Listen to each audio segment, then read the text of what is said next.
interesting tidbits here.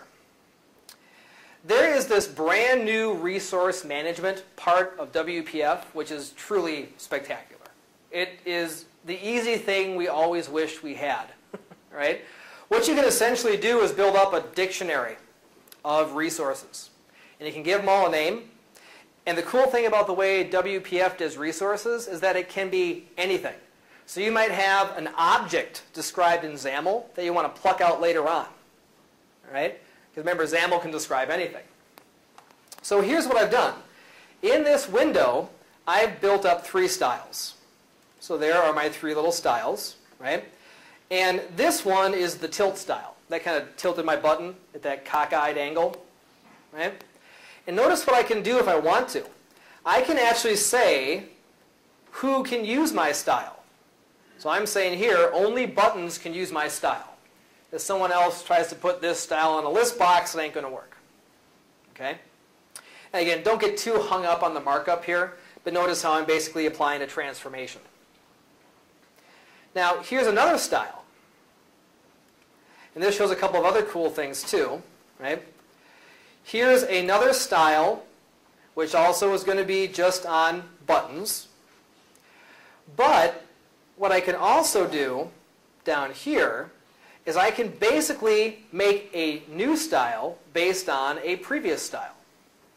Okay, so check this guy out, right?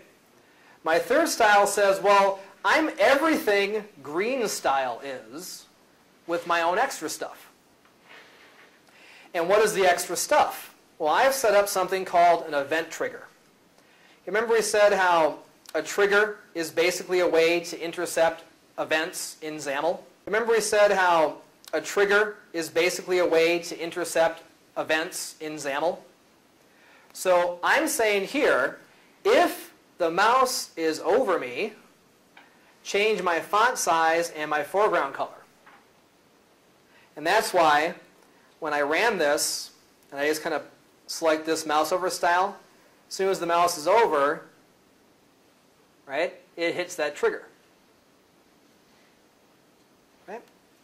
Now, once I have these styles defined, look at how simple it is in my actual code base to dynamically change my styles.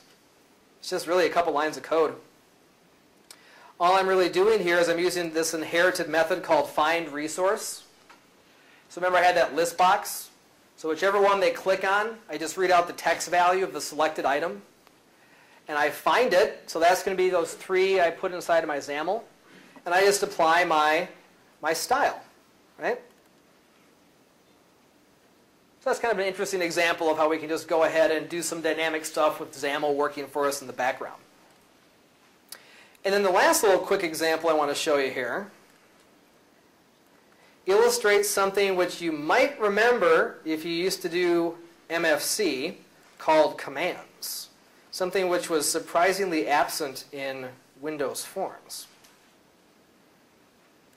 Okay, let me just kind of run this so you can see what's going on here.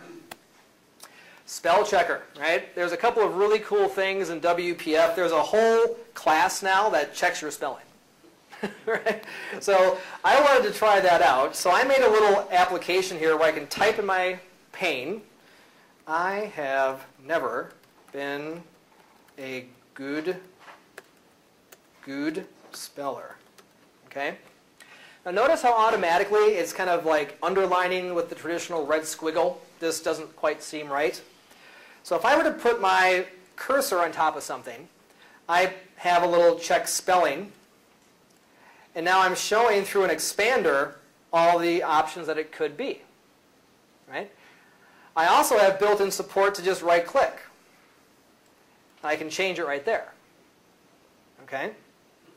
Now, as far as the command part goes, okay, watch this too. Copy, paste, right? Let's say I come over here and I select that. Notice how copy and paste now became active? So if I were to copy it, I could now start to paste. Well, the copy, cut, and paste functionality required 0 code because I can associate to these menu handlers commands, right? And there are dozens of baked-in commands to do a whole bunch of crazy things for a WPF program. And I also put together another command for my really important help system. If I click F1, a very descript, dude, it's not that difficult, just type something, right? And that again is by capturing a help command. So how's that all working? Let's just take a look at the XAML part here.